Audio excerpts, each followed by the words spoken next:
Estamos en la repregunta y yo soy Luciana Vázquez. Una pregunta se empieza a instalar en este contexto crítico de la Argentina. Hay algunos que están ganando mientras otros pierden en medio de la crisis. ¿Quién gana en la economía de Milei? La clase media tiene todo en contra, el salario real que cae, alta inflación, caída del consumo, caída de la actividad económica y ahora la tasa de interés que no paga buenos intereses a los plazos fijos y el dólar que el precio comparado con otros bienes se vuelve muy barato. ¿Cómo se protege la clase media? ¿Qué hace un país cuando la crisis económica es transversal pero impacta más en unos que en otros? El tema de la tasa y el dólar como temas claves en la conversación diaria de los argentinos. Sobre esos temas, entre otros, vamos a hablar hoy en la repregunta con Martín Uribe, economista. Muchísimas gracias, Martín, por estar en la repregunta. Un gusto. Martín Uribe es doctor en economía, es argentino, vive en Estados Unidos, es doctor en economía por la Universidad de Chicago, es profesor de economía en la Universidad de Columbia, es uno de los macroeconomistas, especialistas en economía monetaria, finanzas públicas y economía internacional más respetados de la Argentina, con enorme proyección global, y viene pensando, mirando de cerca la economía argentina y analizando muy de cerca también el tema de la tasa de interés.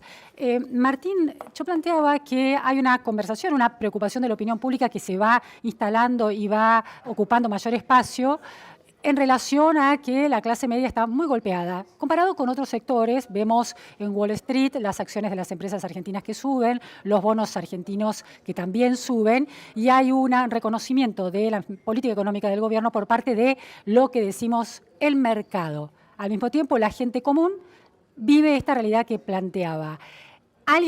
¿Esta percepción generalizada es real? ¿Hay quienes están ganando y otros que están saliendo muy perjudicados, al menos en estos primeros meses de gestión económica del gobierno? Bueno, el mero hecho de que la inflación esté desacelerándose significa que los sectores más desprotegidos de la economía, que son aquellos que no tienen ningún tipo de bancarización, o sea, yo estoy hablando por debajo de la clase media, esa es el sector de la economía que se beneficia más directamente con una baja en la inflación. Toda la sociedad se beneficia porque en cierta forma todos tenemos cierto grado de desprotección, pero yo creo que la gente menos bancarizada, los de los estratos más bajos, son los que más se benefician. Ahora, es cierto lo que vos decís, de que hay perdedores en esto. El gobierno ha elegido bajar la inflación esencialmente pisando las jubilaciones y pisando la obra pública. Entonces, hay sectores que están perdiendo grandemente con este ajuste, brutal que está haciendo el gobierno, que yo creo que ese es el lado más débil del gobierno, que ha decidido bajar el gasto público en una forma muy fácil, que es pisando las jubilaciones.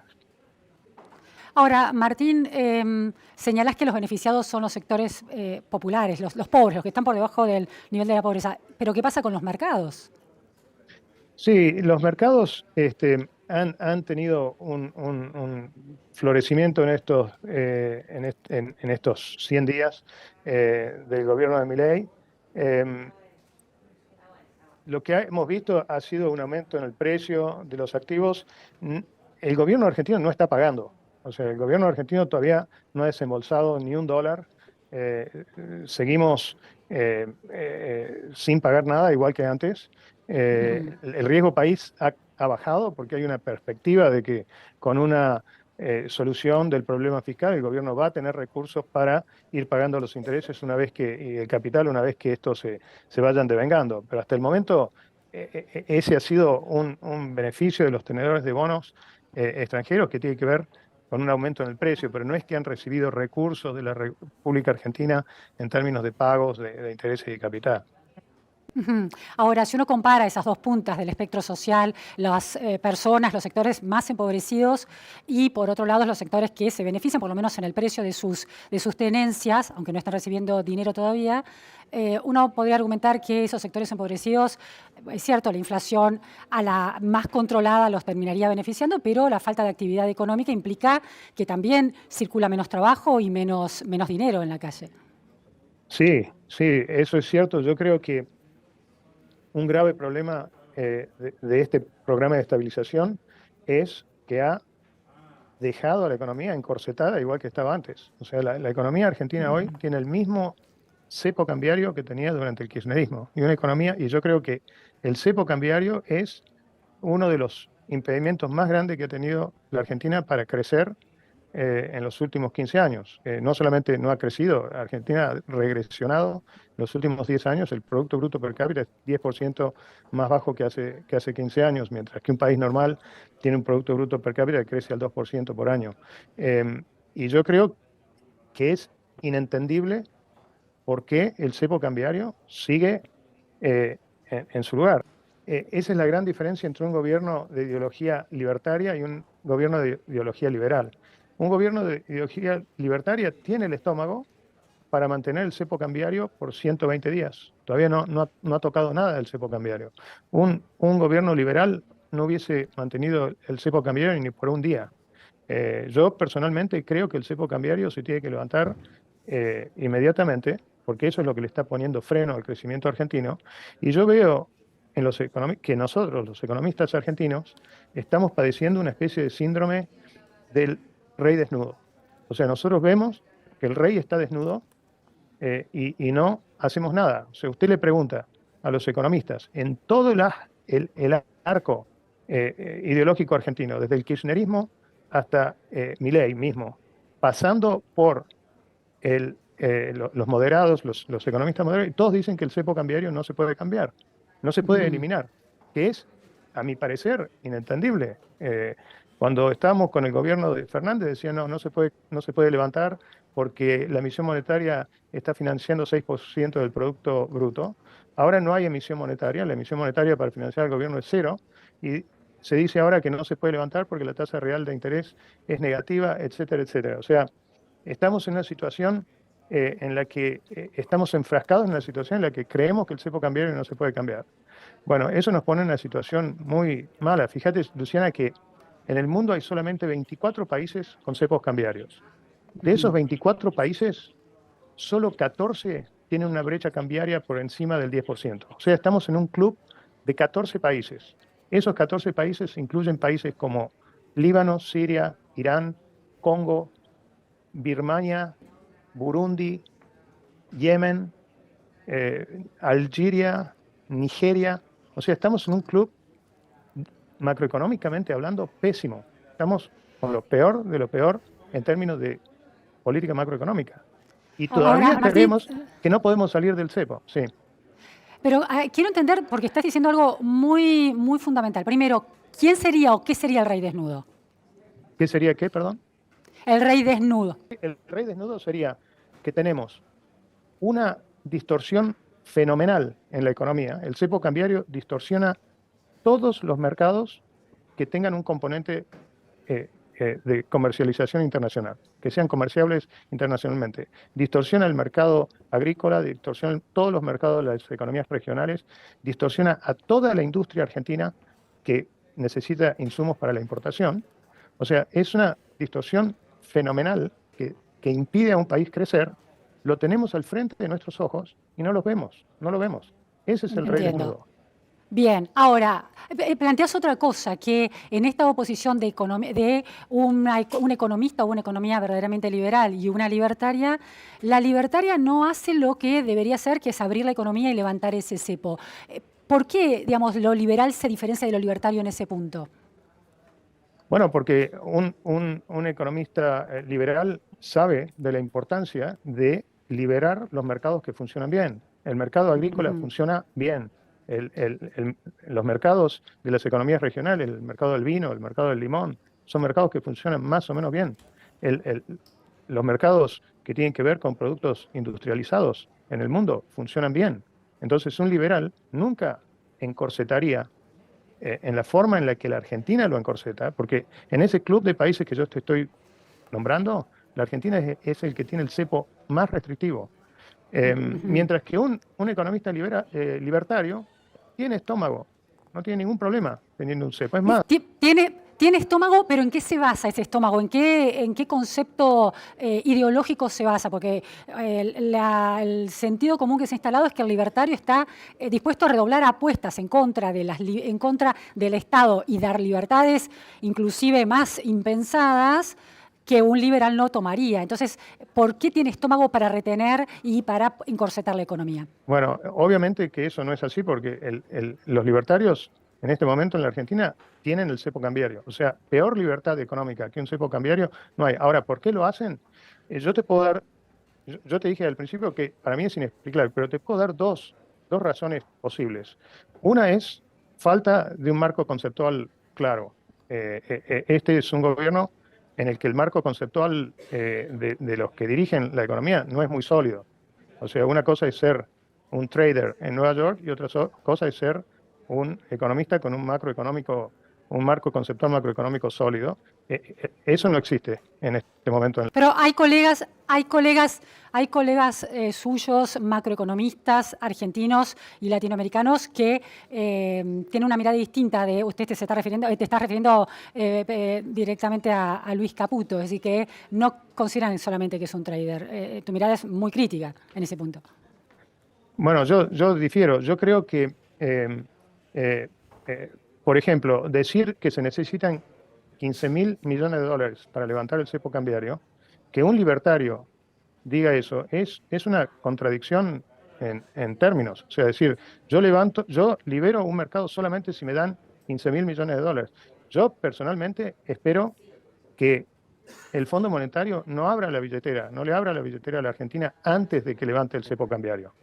Porque si le abre la billetera antes de que le levante el cepo cambiario, le van a dar 15.000 millones de dólares y van a seguir dando vueltas. Yo creo que si el fondo quiere financiar a la Argentina con dinero fresco, que lo haga, yo no tengo ningún problema, pero que lo haga como un premio a levantar el cepo cambiario, no como un prerequisito, digamos, como un incentivo a que se levante el cepo cambiario.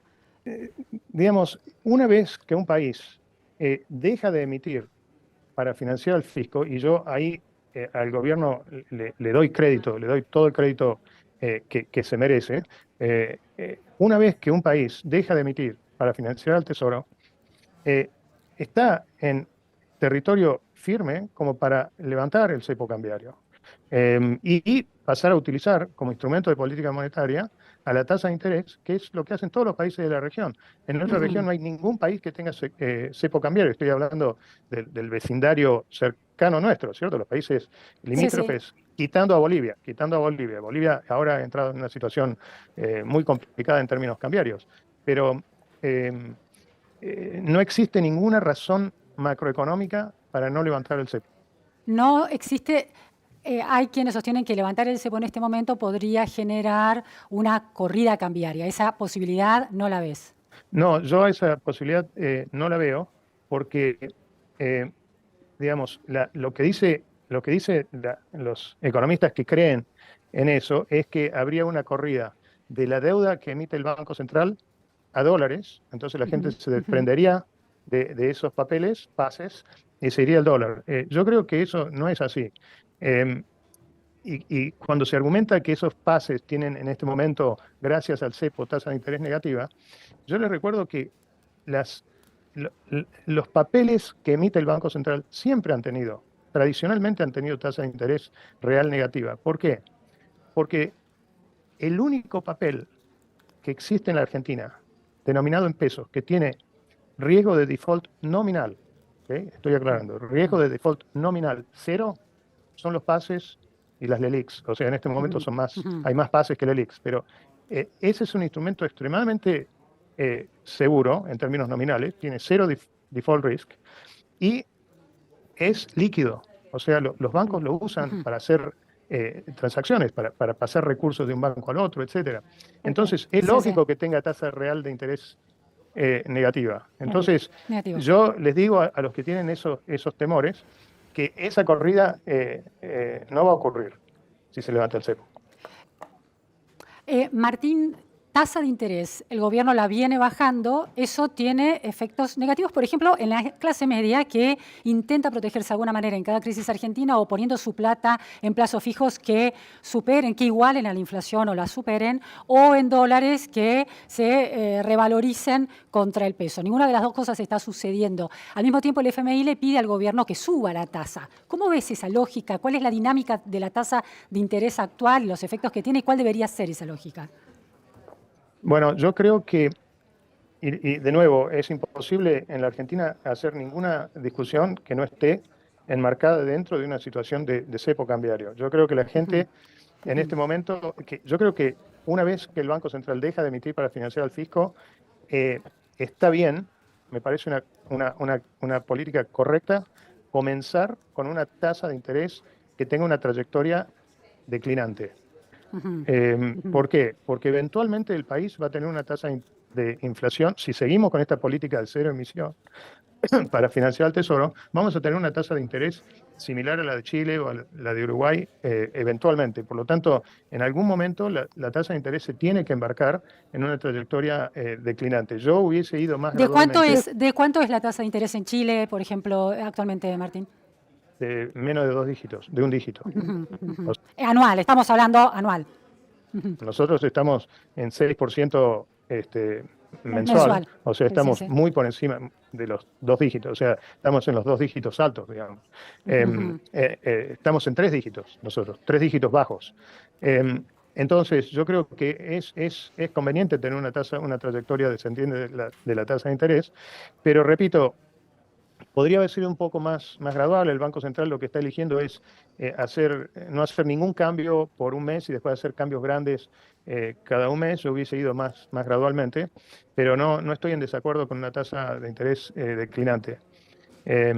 ¿Por qué el FMI está esperando otra cosa y sugiere que tiene que mejorar la calidad que el gobierno tiene que mejorar la calidad del ajuste y que eso está relacionado con corregir la tasa de interés, pero hacia arriba? ¿Qué quiere decir eso? Bueno, yo creo que estoy de acuerdo con el fondo en que la calidad del ajuste tiene que ser mejorada. El gasto público argentino es de muy mala calidad y yo creo que es relativamente fácil, y cuando digo fácil me estoy refiriendo a que es fácil como es fácil para un cirujano operar un corazón, ¿cierto? No estoy diciendo que es fácil para cualquiera hacerlo, pero para economistas que conocen del tema es relativamente fácil cortar gasto improductivo en vez de pisar las jubilaciones.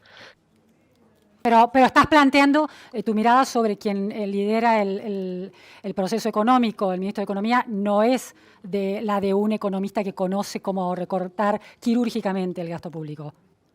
Bueno, hasta ahora lo que nos han mostrado es que han apelado a lo fácil. Yo espero que se hagan de economistas que sepan cómo hacer ese trabajo tedioso, que es día a día de ir bajando el gasto público improductivo.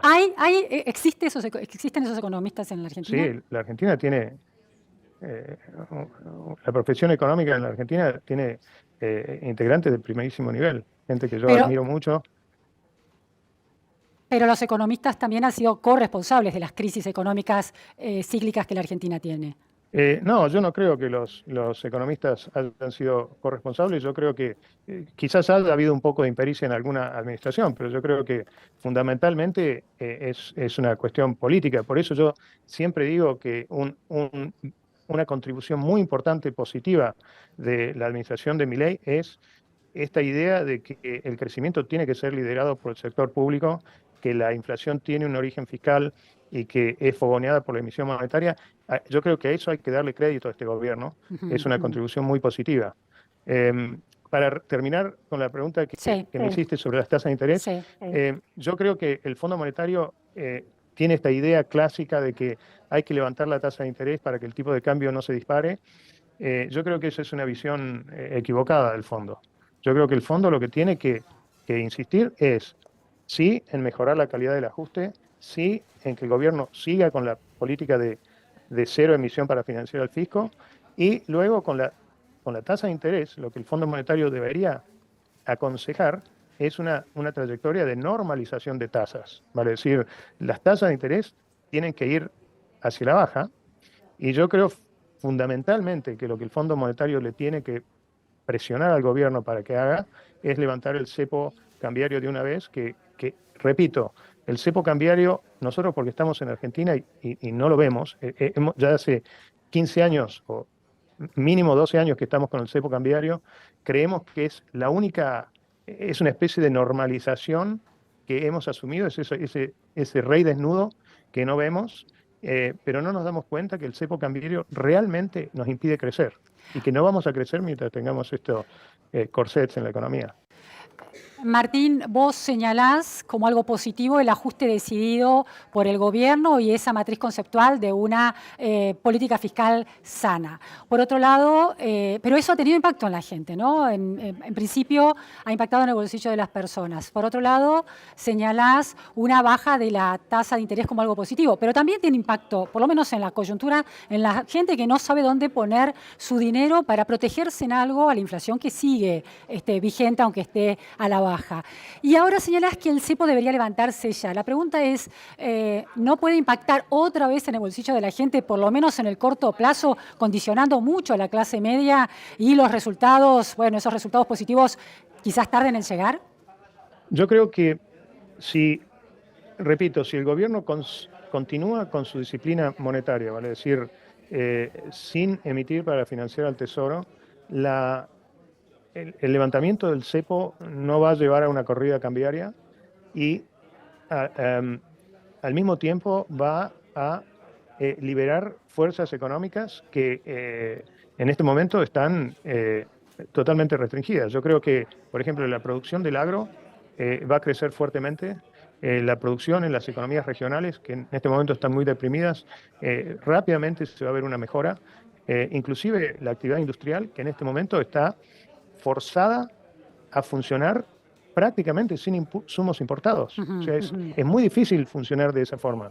Entonces, yo, yendo a ese tema de no ver el lado positivo de levantar el cepo cambiario, yo creo que el lado positivo del cepo cambiario no es solamente garantizar crecimiento a largo plazo, sino que esos frutos se van a ver ni siquiera en el mediano plazo. Yo creo que inclusive en el corto plazo se van a comenzar a ver materializados. Ahora, eso no contradice la lógica del gobierno de que una recesión, o sea, una baja de la actividad económica es fundamental para sostener bajo el consumo y no generar inflación. Si se reactiva tan rápidamente la economía, ¿no puede volver otra vez la inflación? La inflación hacia arriba, ¿no? No, yo creo que la expansión económica no genera ningún riesgo de inflación, siempre y cuando, repito, se continúe con esta política de no emitir para financiar al Tesoro y seguir reduciendo el déficit fiscal en una forma más sostenida que la están haciendo ahora. La reducción del déficit fiscal actual es pésima, por eso me refería a saber hacer las cosas. Pero no, la expansión monetaria no es la expansión, perdón, real de la economía, la expansión de la actividad económica no pone a la economía para nada en riesgo de inflación. La última pregunta, Martín, tenés una mirada crítica, esperanzada y con un reconocimiento positivo de la política económica de algunas cuestiones, pero muy crítica también del gobierno. Ahora, ¿por qué el mercado está premiando con una mejora de los precios de los activos o de los bonos a esta economía que según tu mirada es tan crítica? ¿Qué está viendo el mercado que quizás no coincide con tu mirada? Bueno, si vos sos un tenedor de bonos extranjero, por ejemplo, Sí. ¿qué querés? Vos querés... Plata. Claro, vos querés que te Plata. paguen. Ahora, para eso necesita el gobierno crear superávit fiscales. ¿Cómo lo hace el gobierno? A vos no te interesa. No te interesa si lo hace pisando las jubilaciones, si lo hace parando la obra pública, digamos, cuando los puentes empiecen a caer y las rutas tengan huecos tan grandes que la gente se mate más todavía en las rutas y los puertos empiecen a fallar, los argentinos lo vamos a sufrir. Ahora, mientras el gobierno genere un superávit fiscal y a vos te paguen los intereses y el capital de tus activos, el precio de esos activos van a subir. Por lo tanto, yo creo que decir la Argentina va bien porque bajó el riesgo país es totalmente equivocado. Es equivocado en el sentido de que es un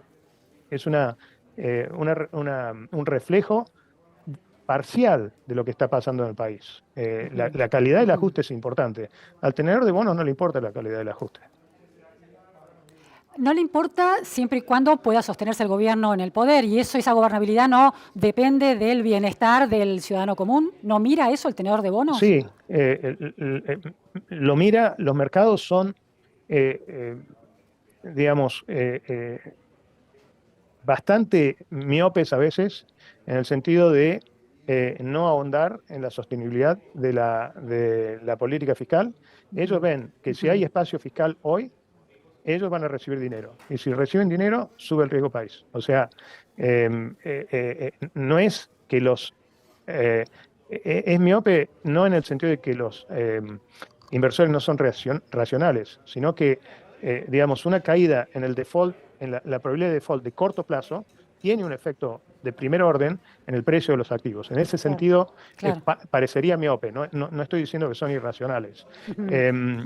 Pero aunque sea insostenible el mejoramiento de las cuentas fiscales, eso se refleja en los precios de los activos. Pero repito, eso no quiere decir que esa medida sea una buena medida de cómo van las cosas en la Argentina. Es una medida parcial de cómo van las cosas en la Argentina. El gobierno destaca esa alegría de los mercados que lo premia con mejores precios de los activos argentinos y de los bonos, y también algunas variables macroeconómicas como las reservas, por ejemplo, o la tendencia a la baja de la inflación. No necesariamente esos datos, según tu perspectiva, están hablando de un saneamiento estructural de la economía de la Argentina y de un saneamiento sostenible. No, yo creo que en este momento la Argentina no está en una trayectoria que sea conducente al crecimiento. Todavía tenemos un Estado totalmente ineficiente, tenemos a la economía encorsetada, pero hay progresos, como los que te dije antes. En ese sentido, yo creo que es importante tener una mirada balanceada y darle crédito al gobierno por las cosas que está haciendo bien y marcar las cosas que están mal. Muchísimas gracias, Martín Uribe, por estar hoy en La Repregunta. Un gusto hablar con vos, Luciana. Gracias.